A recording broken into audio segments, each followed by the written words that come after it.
In the ruthless world of New York's elite, a public humiliation is a spectator sport. Richard Sterling thought he'd won the final round against his ex-wife, Catherine. He had the money, the power, and the dazzling new fiancée. He thought he'd left Catherine with nothing. But what happens when the woman you tried to erase doesn't cry? What if she just smiles, turns her back, and walks up the steps of a private jet that makes yours look like a toy? This is a story of how the quietest exit becomes the loudest statement of all. Stick around, the revenge is just getting started. The air in the Sotheby's auction room on York Avenue was thick with the scent of old money and new ambition. It was a suffocating blend that Catherine Hayes had once found intoxicating. Now, it just smelled of decay. She sat alone in the 10th row, a ghost in a simple, elegant navy blue dress, a stark contrast to the glittering peacocks preening around her. Her presence was a quiet rebellion. For 5 years, she had been Mrs. Richard Sterling, a name that opened every door in this city. Now she was just Catherine Hayes, and the only door she was interested in was the one marked Exit. Across the room, Richard was holding court. He wasn't just present, he was performing. His voice, a booming baritone she once found comforting, now grated on her nerves. He was flanked by his new fiancée, Isabella Rossi, a woman who looked like she had been sculpted from marble and draped in diamonds. Isabella was 26, a decade younger than Catherine, with the kind of effortless beauty that demanded attention. On her finger, a diamond the size of a small quail's egg caught the light, shooting out blinding white daggers. Richard made sure everyone saw it, his hand, protectively, possessively on Isabella's, turning it this way and that as he greeted acquaintances. He was a master of the subtle boast, the casual display of overwhelming wealth. Catherine focused on the catalogue in her lap. Lot 37, a collection of rare handwritten letters from Virginia Woolf to Vita Sackville West. They were intimate, raw, and beautiful, a conversation across time between two brilliant women. They had been her holy grail for years. During their marriage, Richard had scoffed at her dusty old papers, preferring to invest in art that screamed its value from the wall. He couldn't understand the quiet thrill of holding history in her hands. The bidding for the letters began. Catherine's heart hammered against her ribs. This wasn't about Richard. This was for her. She raised her paddle. The numbers climbed, fast and furious. It was a duel between her and a man in the front row with a slicked-back ponytail. Finally, the ponytail man shook his head. The auctioneer's gaze fell on Catherine. "Sold," he was about to say, when a new voice, loud and clear, from the back of the room, cut through the tension. 200,000. Every head turned. It was Richard. He hadn't even been paying attention. He was looking directly at Catherine, a cruel, triumphant smirk playing on his lips. Isabella giggled, a tinkling, artificial sound. Catherine's blood ran cold. He was doing this purely to spite her. He knew what these letters meant to her. It was a power play, a public humiliation. She took a deep breath, straightened her spine, and raised her paddle again. 225,000. Richard laughed, a short, sharp bark. 300,000. The room was silent now, all pretense of polite chatter gone. It was a spectator sport. The ex-wife versus the new fiancé's champion. Catherine's savings could cover this, but it would be a stretch. This was no longer about the letters. It was about drawing a line in the sand. 350,000, she said, her voice betraying a slight tremble. Richard's smirk widened. He didn't even say the number. He just nodded to the auctioneer. The auctioneer, a man named David Abernathy, who had known them both for years, looked uncomfortable. 400,000 to Mr. Sterling. Catherine looked at Richard. He was a predator, toying with his prey. He was enjoying this. He wanted to see her break. He wanted her to retreat defeated. But as she met his gaze, she didn't feel defeated. She felt a strange sense of liberation. He could have the letters. He could have the victory. He was buying pieces of paper. She was buying her freedom. She gave a small, almost imperceptible shake of her head to the auctioneer. Sold? Abernathy's gavel came down with a sharp crack that echoed the breaking of the final invisible chain that had tied her to Richard Sterling. To Mr. Richard Sterling. A polite, scattered applause broke out. Richard leaned over and kissed Isabella a long, theatrical kiss for the benefit of the audience. Catherine stood up. She didn't look at them. She turned and walked out of the auction room, her back straight, her head held high. She didn't see the confused look on Richard's face as he watched her go. He had expected tears, a scene, a storming out. He had not expected this quiet, dignified retreat. He had won the battle, but as Catherine disappeared into the New York City crowds, he had the unsettling feeling that he had just lost the war. He held up his prize, the letters he didn't want, and for the first time felt the hollowness of his victory. The ghost had left the building, but her spectre remained a question mark hanging in the expensive air. 2 days later, the sky over Teterboro, New Jersey, was a brilliant cloudless blue. It was the kind of day that made the private jets lined up on the tarmac gleam like jewels. Catherine Hayes stood by the entrance to the Signature Flight Support Terminal, a single well-worn leather suitcase at her feet. She was dressed for travel in a simple cream-colored cashmere sweater and black trousers. She was flying to London for a book fair, a trip she had planned months ago, a celebration of her new, unencumbered life. A black Rolls-Royce Phantom purred to a stop a few feet away. The driver, a man in a crisp uniform, hurried to open the rear passenger door. Out stepped Richard Sterling, followed by Isabella, who was swathed in a fur coat that was utterly inappropriate for the mild autumn day. Richard's eyes scanned the area and landed on Catherine. He feigned surprise, a poorly acted charade that was almost insulting. "Catherine, what a coincidence," he boomed, striding towards her. Isabella clinging to his arm. "Richard," Catherine said, her tone flat neutral. She didn't have the energy for his games today. "Off somewhere?" he asked, his gaze flicking to her single suitcase, a silent judgment on her modest luggage compared to the mountain of Louis Vuitton trunks being unloaded from his rolls. "London," she replied simply. "Ah, London. Business, I assume. Still playing with those dusty old books." He gestured vaguely, a dismissive wave of his hand. Before Catherine could answer, he pulled Isabella forward. "Darling, you remember my ex-wife, Catherine?" "Catherine, this is my fiancée, Isabella Rossi." "Of course," Isabella said, her voice dripping with manufactured sweetness. She extended her left hand, not for a handshake, but to display the ring. The diamond, a flawless cushion-cut behemoth, was impossible to ignore. It was a weapon designed to blind and intimidate. "Richard has told me so much about you." "I'm sure he has," Catherine said, her eyes meeting Isabella's. She didn't look at the ring.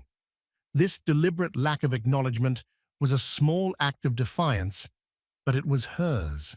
Richard, annoyed that his trump card was being ignored, pressed on. "We're off to St. Bart's for a few weeks, a little pre-wedding getaway, you know how it is.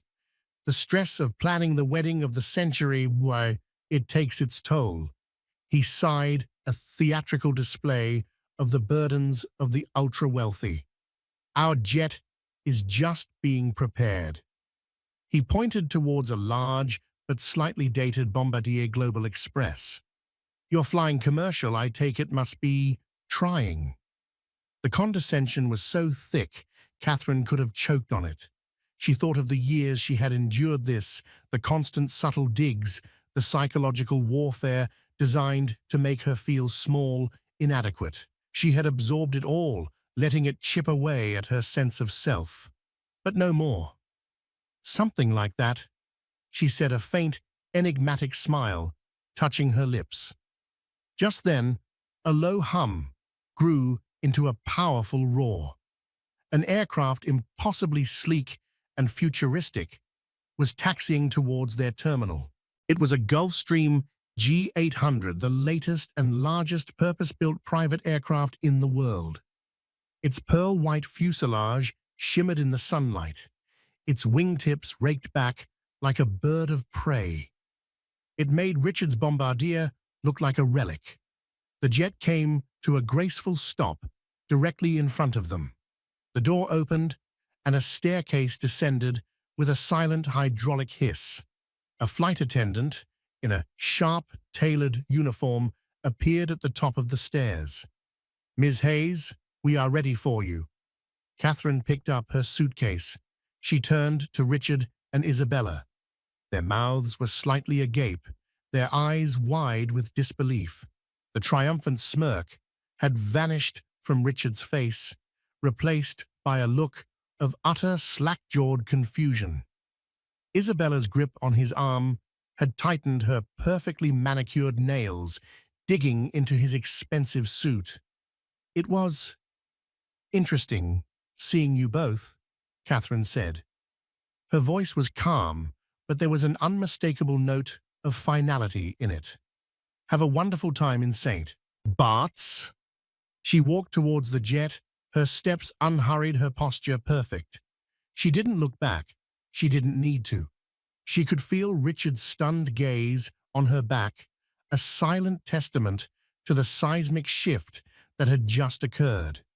As she ascended the stairs and disappeared into the cool, quiet interior of the G800, the door ceiling shut behind her, Richard Sterling was left standing on the tarmac, the gaudy diamond on his fiancée's hand, suddenly looking small and insignificant under the shadow of the magnificent aircraft that had just swallowed his ex-wife whole. The ghost of his past had not only returned, she had upgraded, and he had no idea who he was up against. The interior of the Gulfstream G800 was a sanctuary of understated luxury. There was no gold-plated tackiness, no ostentatious displays of wealth that Richard would have insisted upon. Instead, the cabin was a symphony of soft grays, cream-colored leather, and dark polished wood. It was spacious, quiet, and calming. As Catherine settled into a plush armchair, a sense of peace washed over her, a feeling she hadn't realized she had been missing for years. A man emerged from the forward cabin, a tumbler of amber liquid in his hand. He was tall, with a lean, athletic build that his impeccably tailored suit couldn't conceal. His hair was dark, with distinguished flecks of silver at the temples, and his eyes, a startlingly intelligent shade of blue, crinkled at the corners as he smiled at her. This was Julian Croft. "I saw that little drama on the tarmac," he said, his voice a low, pleasant rumble. "I almost sent the co-pilot out with a bucket of popcorn." He handed her a glass of water. "Are you all right?" "I'm better than all right," Catherine said, taking a sip. "I think I just shed the last 10 pounds of a very toxic marriage." Julian laughed, a genuine warm sound that filled the cabin. He took the seat opposite her. "Richard Sterling, I had my team do a little digging after you first mentioned him. A classic narcissist. All flash, no substance. His entire self-worth is tied to the perception of others. Men like that are incredibly fragile." "You have no idea," Catherine murmured, looking out the window as the jet began its powerful, smooth ascent.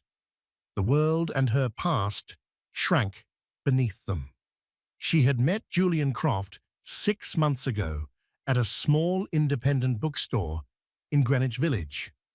She had been reaching for a first edition of Mrs. Dalloway, and so had he. They had struck up a conversation, a real conversation, about books, art, and the quiet joys of a life lived outside the spotlight. He had introduced himself as Julian, a consultant. It was only weeks later, after a series of long dinners and walks through Central Park, that she discovered consultant was a massive understatement. Julian Croft was the founder and CEO of a global technology firm that specialized in data security and artificial intelligence. He was a billionaire, but he wore his wealth like a comfortable, well-worn coat, not a suit of armor like Richard. He was fiercely private, rarely photographed, and his name was more likely to be found in the footnotes of academic journals than in the gossip columns. He was flaunting his fiancée's ring, Catherine said, a small, wry smile on her face. It was the size of a doorknob. "And you?" Julian said, his blue eyes twinkling, countered with a G800. "A rather effective checkmate, I thought."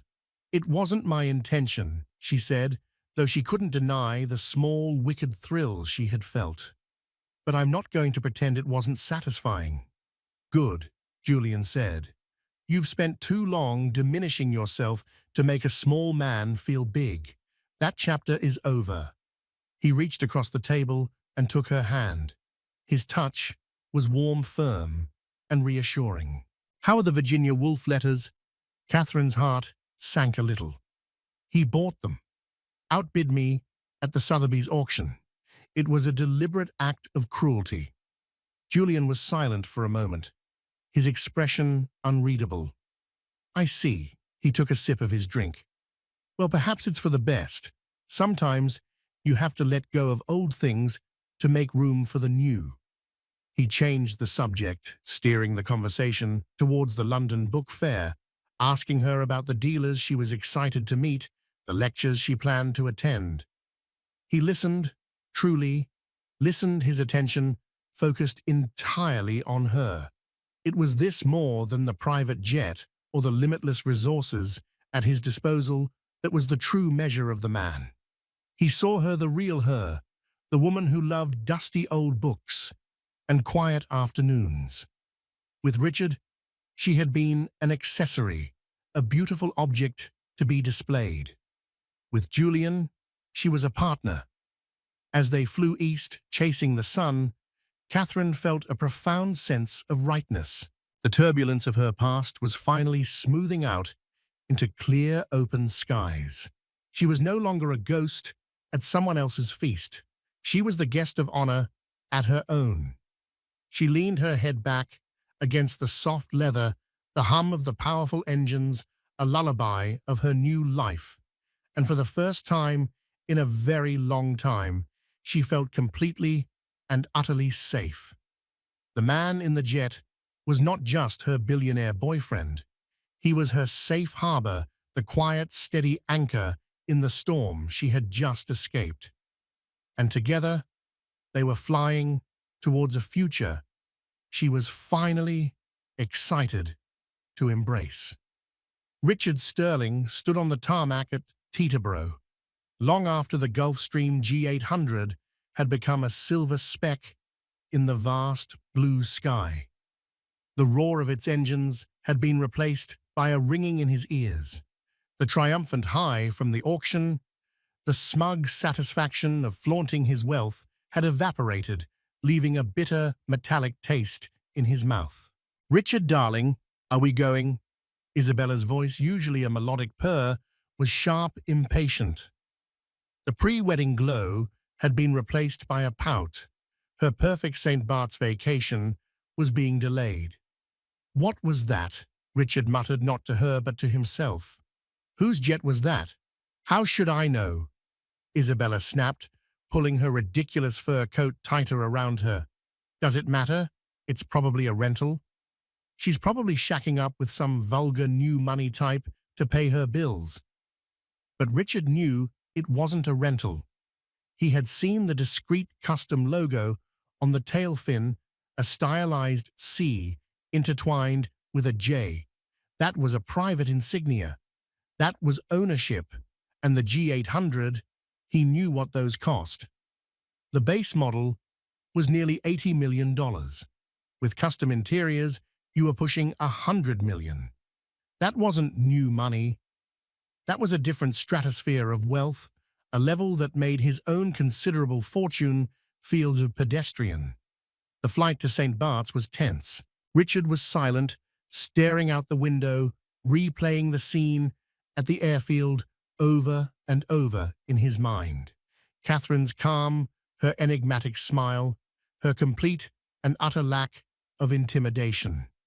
It was as if she was a different person. The quiet, accommodating woman he had divorced, the woman he had so easily crushed at the auction, was gone. In her place was this cool, confident stranger who boarded $100 million jets as if she were hailing a taxi. As soon as they landed and checked into their beachfront villa at the Eden Rock, Richard was on the phone. He called his PI, a former NYPD detective named Sal Moretti. "Sal, I need you to find something out for me," Richard said, pacing the marble floors of the villa. "A Gulfstream G800 tail number. I didn't get it, but it had a custom logo on the tail, a J and a C intertwined. A G800. That's a big bird, Richard. Not many of those around," Sal said. "What's this about?" "My ex-wife was on it." Richard said the words, tasting like ash. "Catherine, I thought she was, well, you know." "Yeah, well, apparently not," Richard grumbled. "Find out who owns it, and find out who she was with. I want a name, Sal. I want to know everything." The wait was agonizing. Richard tried to play the part of the doting fiancé, taking Isabella to designer boutiques in Gustavia and to dinner at Benito, but his heart wasn't in it.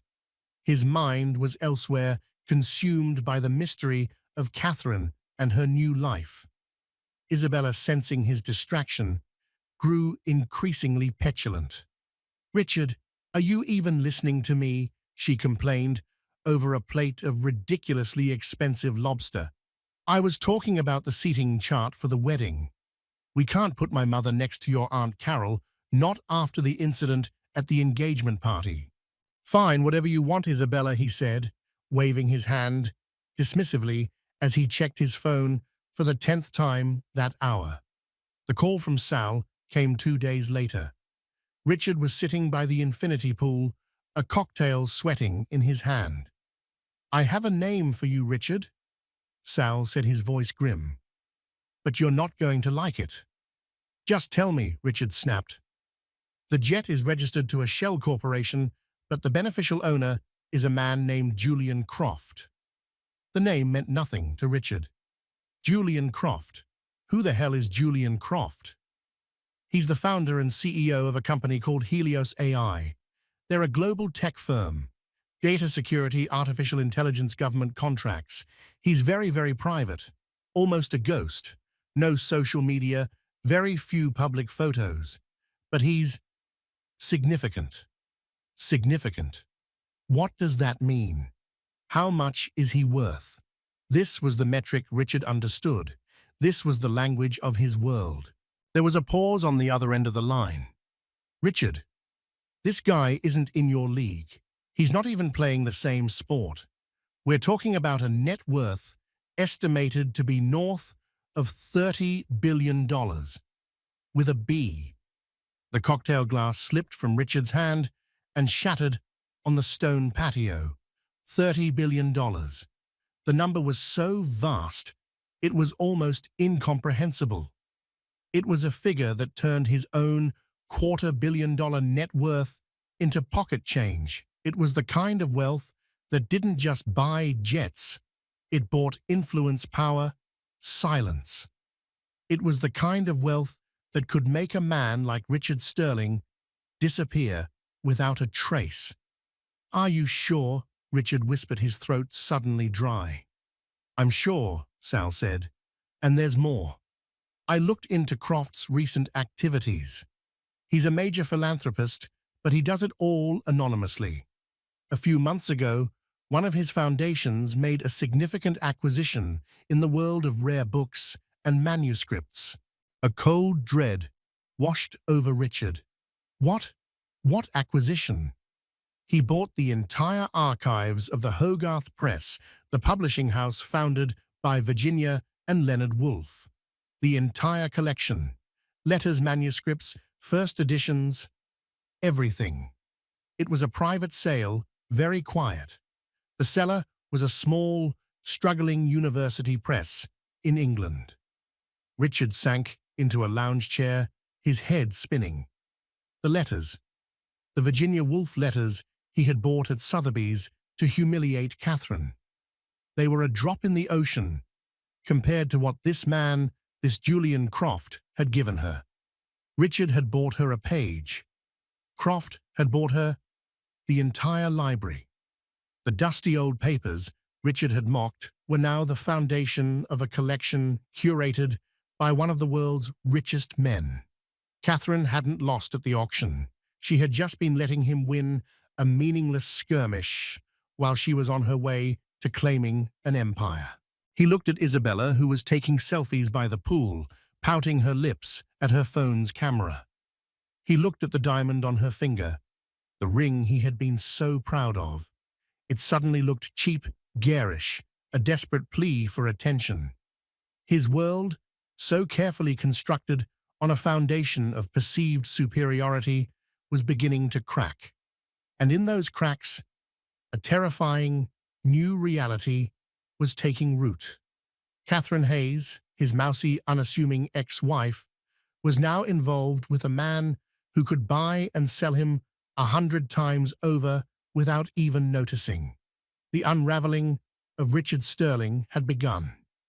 The annual Conservation Gala at the Metropolitan Museum of Art was the glittering apex of the New York social season.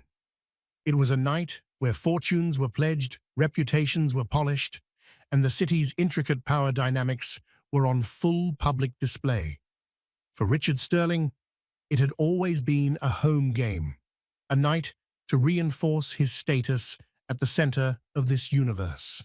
This year, however, the universe seemed to have tilted on its axis. He and Isabella arrived in a flurry of camera flashes, Isabella in a Scarlett O'Hara-esque crimson gown that was designed to make an entrance. Richard, in a classic Tom Ford tuxedo, played his part, smiling for the cameras, his hand firmly planted on the small of Isabella's back. But his eyes were scanning the crowd, searching for a ghost. He didn't have to search for long. He saw her across the great hall, standing near the entrance to the Temple of Dendur. It was Catherine, and she was breathtaking. She was wearing a simple column-like gown of deep sapphire silk that shimmered under the lights. Her hair was styled in a sophisticated chignon, and her only jewelry was a pair of delicate diamond and sapphire earrings. She was talking to a small group of people, and as she laughed at something one of them said, the sound seemed to carry across the cavernous space a note of pure, unadulterated joy. Beside her, his hand resting lightly on her arm, was Julian Croft. In person, he was even more imposing than Richard had imagined. He radiated a quiet intensity, a stillness that was more powerful than Richard's practiced bravado. He wasn't looking around the room, seeking approval or attention. His focus was entirely on Catherine. The whispers started almost immediately. Is that Catherine Hayes? Who is she with? I've never seen him before. That's Julian Croft, the Helios AI guy. No, it can't be. He never comes to these things. Well, he's here now, and he can't take his eyes off her. Richard watched as a procession of people he had considered his allies, his friends, made their way towards Catherine and Julian. People who had dropped Catherine from their guest lists the moment the divorce was announced.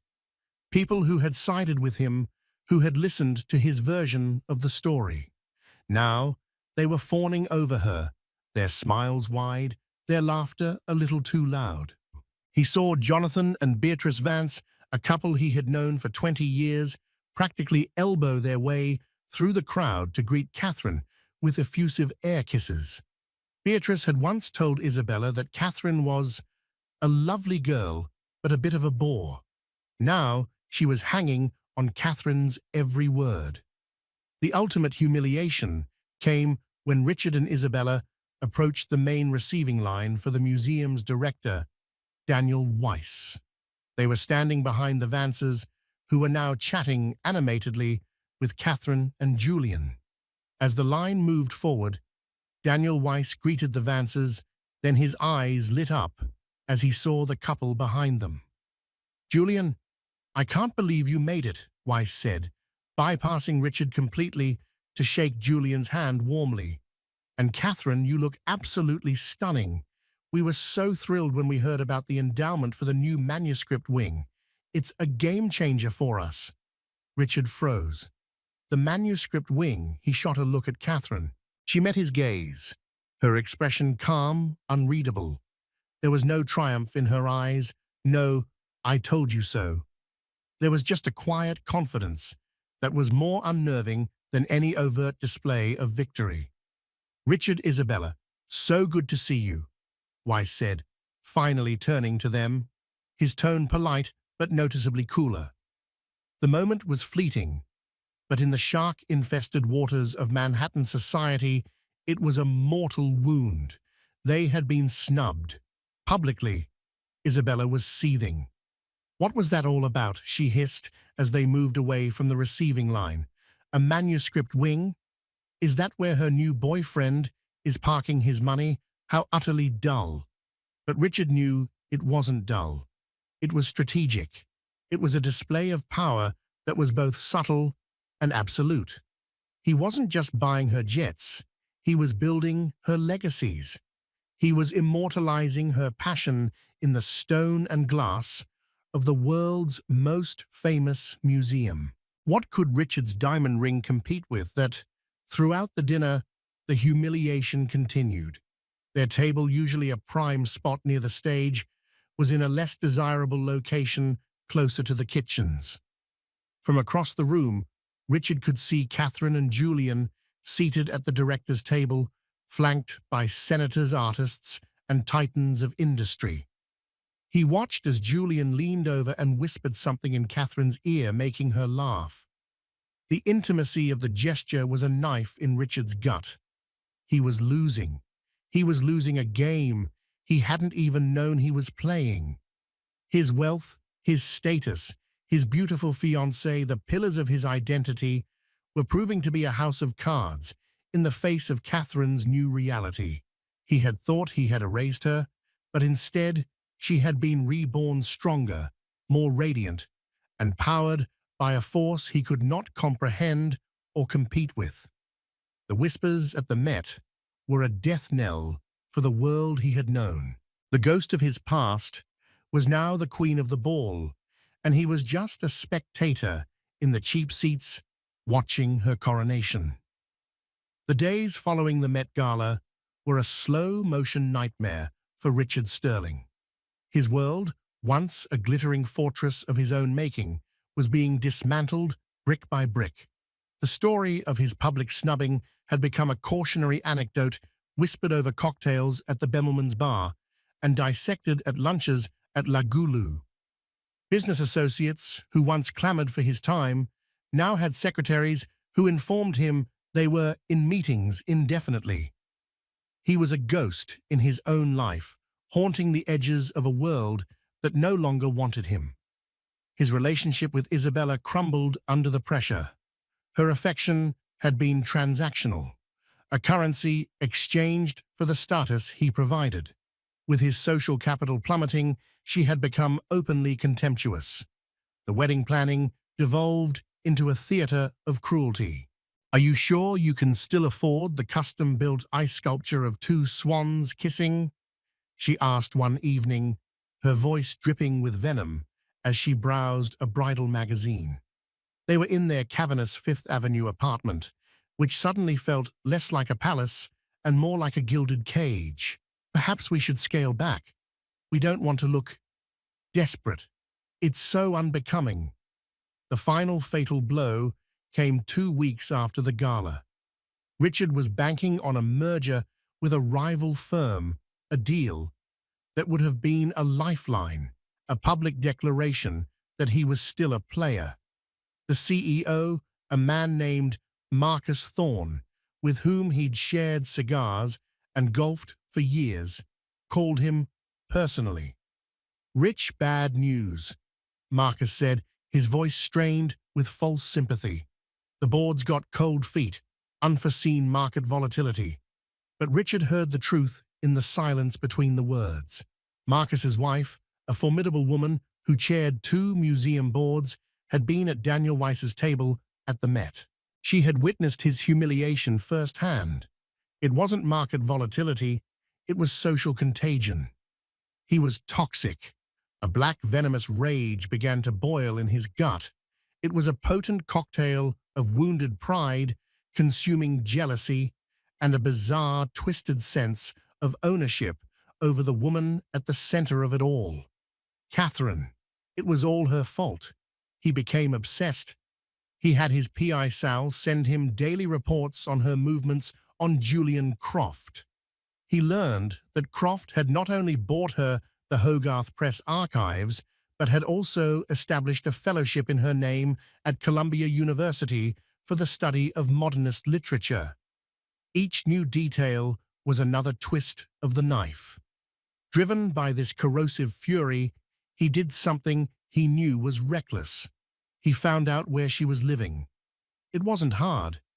The entire city was buzzing about the triplex penthouse Julian Croft had recently purchased at 220 Central Park South, the so-called Billionaire's bunker. He went there on a Tuesday afternoon, a man on a mission of self-destruction. In the taxi ride downtown, he rehearsed his speech, a tirade of accusations and blame. When he arrived, he strode into the limestone-clad lobby, a place of hushed, intimidating wealth. The doorman, a man he would have once tipped $100 without a thought, regarded him with cool indifference. "I'm here to see Catherine Hayes," Richard announced, his voice a little too loud. "Is she expecting you, sir?" the doorman asked, not moving. "We're old friends." Richard bluffed the words, tasting like acid. He flashed a Patek Philippe watch like a badge of honor, but the doorman was unimpressed. Richard's name, it seemed, was no longer a key that opened all doors. He was forced to use a connection, calling a friend on the building's board to be allowed up.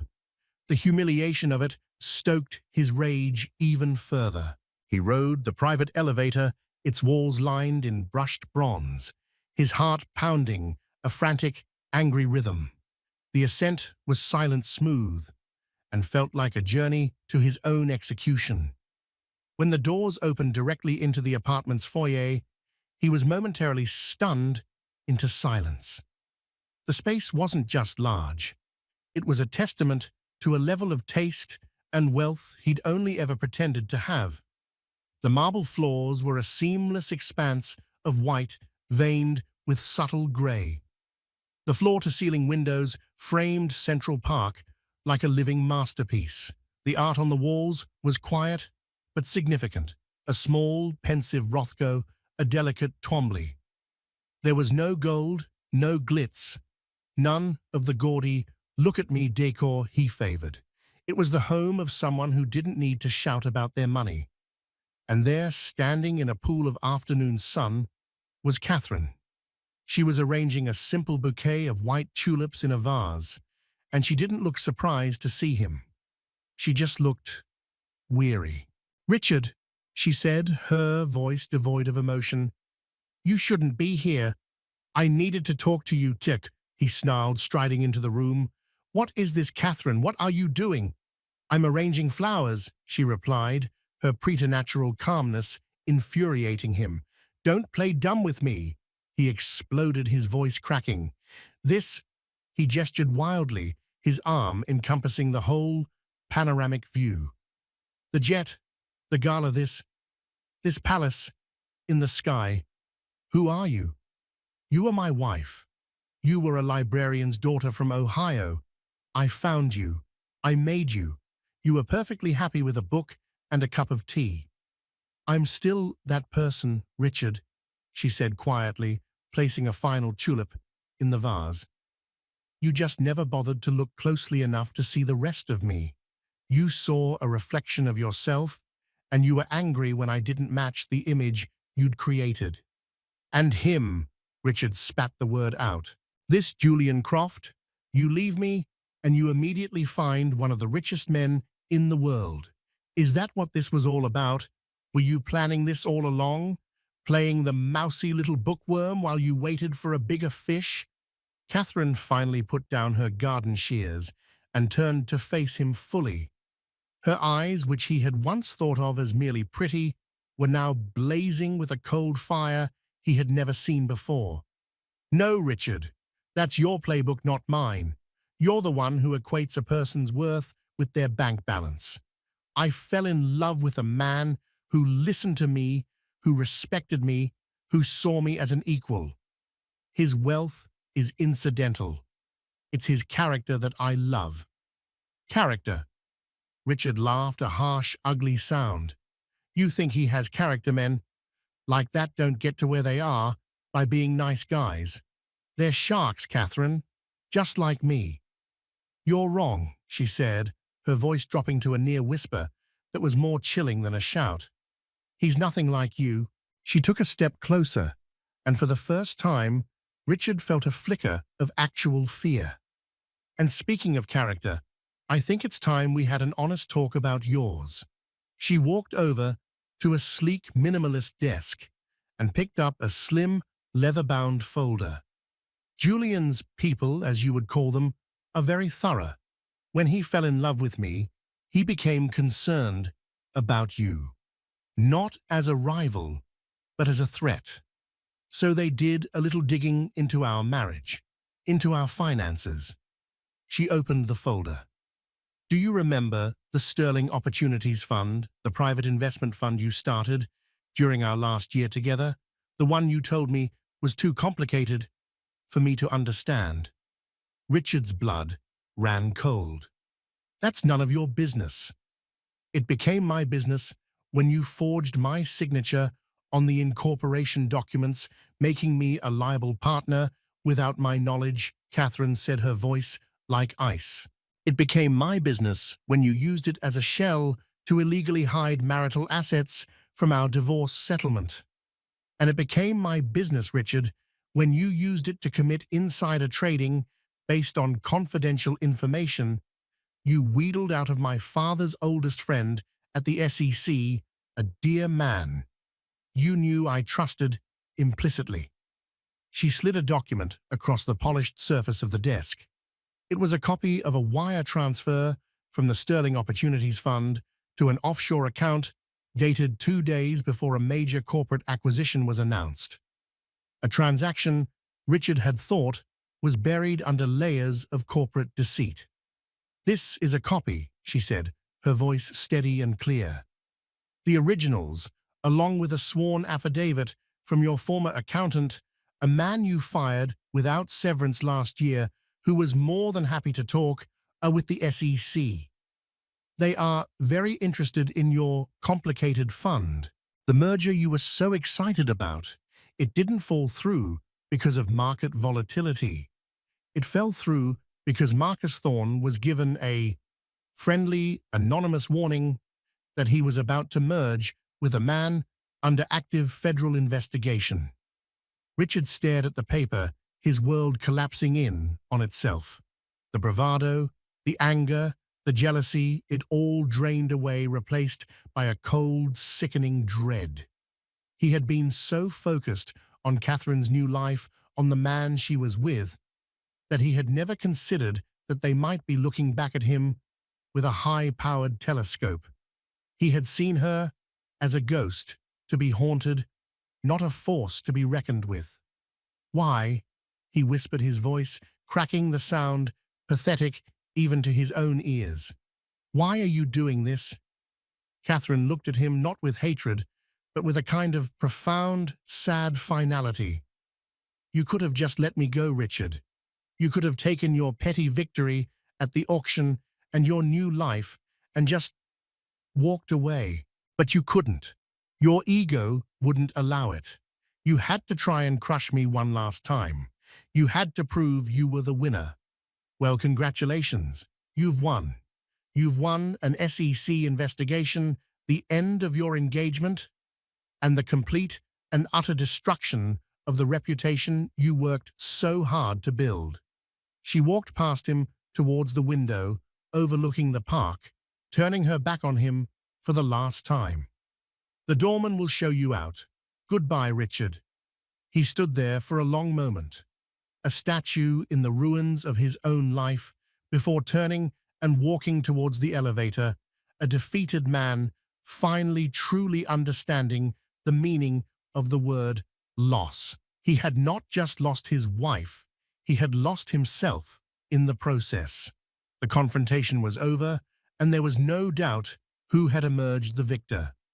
The Mediterranean sun was a warm liquid gold blanket on Catherine's skin. She was lying on a plush lounger on the deck of the Ataraxia Julian's magnificent 200-foot sailing yacht as it cut a silent, graceful path through the turquoise waters of the Aegean Sea. The name, she had learned, was the Greek philosophical term for a state of serene calmness, of being undisturbed by life's chaos. It was a perfect description of her life now. It had been 6 months since the confrontation in the penthouse, 6 months since Richard had walked out of her life and into the ruins of his own. The fallout had been swift and brutal, a public spectacle that Catherine had watched from a quiet distance. The SEC investigation had become front-page news, with the Wall Street Journal running a series of articles detailing the Sterling Opportunities Fund scandal. They painted a damning portrait of a man consumed by greed and arrogance. Isabella, in a move of breathtakingly predictable self-preservation, had fled the sinking ship. Her publicist issued a statement, dripping with faux sincerity, announcing the end of the engagement due to irreconcilable differences in personal ethics. The statement went on to detail Isabella's newfound commitment to philanthropic causes that support transparency and female empowerment. The last Catherine had heard Isabella was being photographed on the arm of a minor European royal with a storied title and notoriously empty pockets. She had traded one form of currency for another.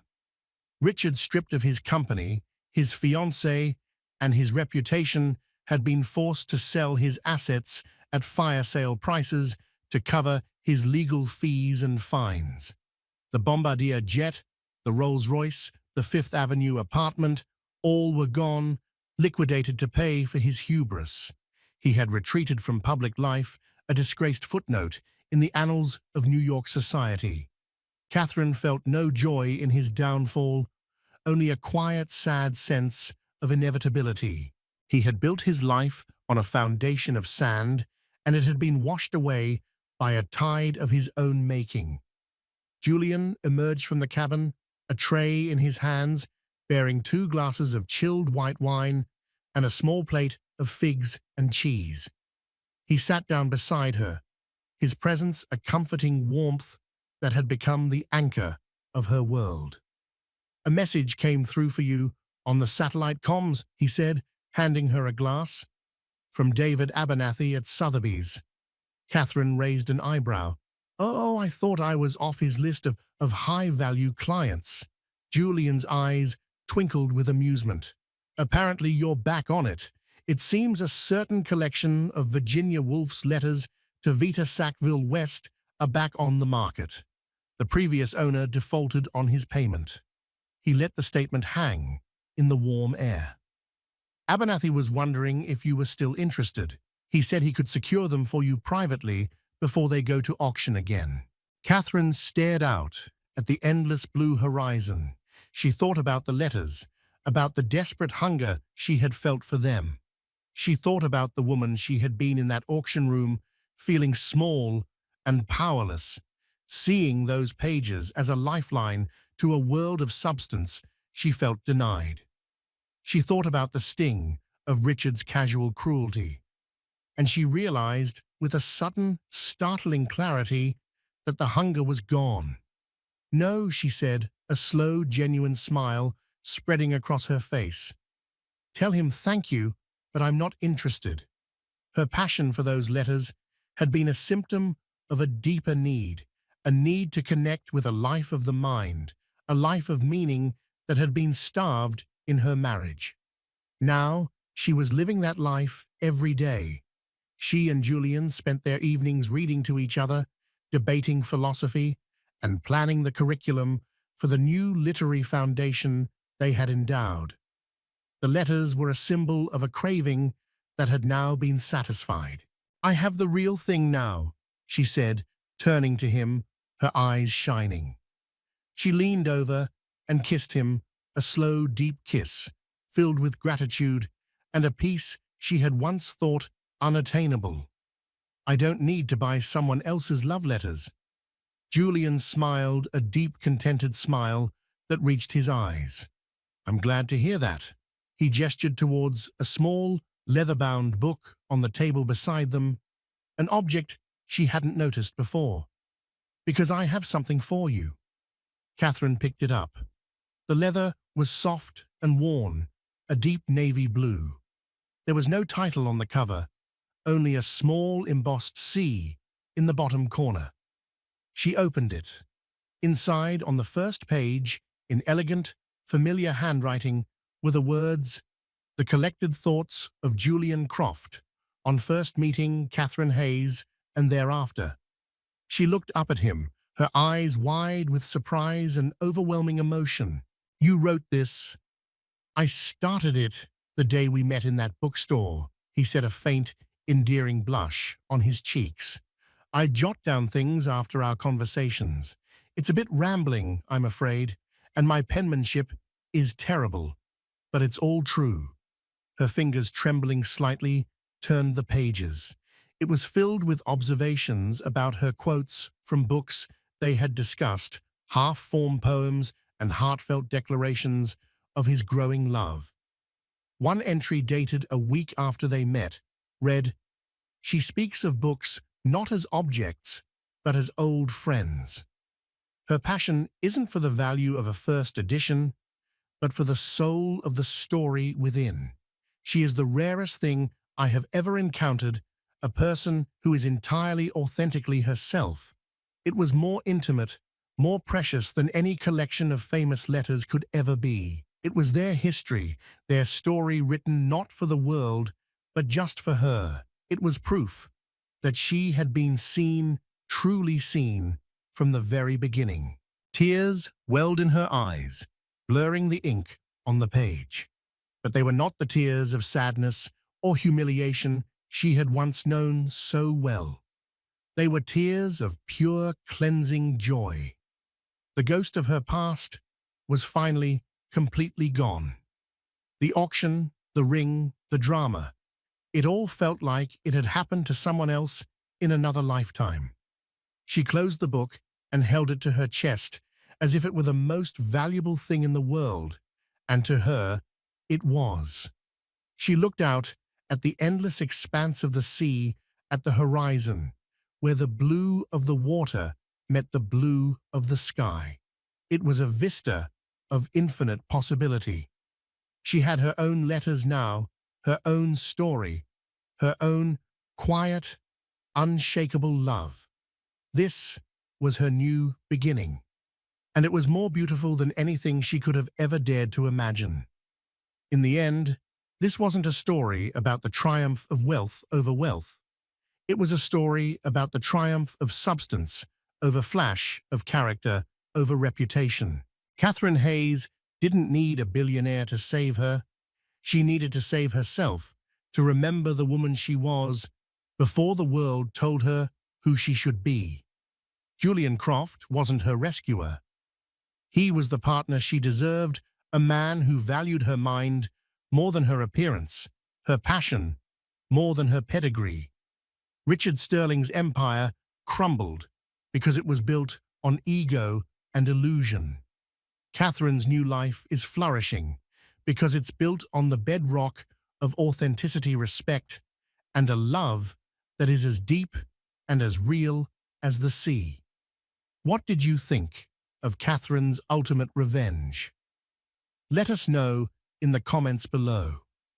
If you love stories of dramatic twists and ultimate vindication, make sure to hit that like button, share this video with someone who needs a reminder of their own worth, and subscribe for more tales of love loss and sweet, sweet karma.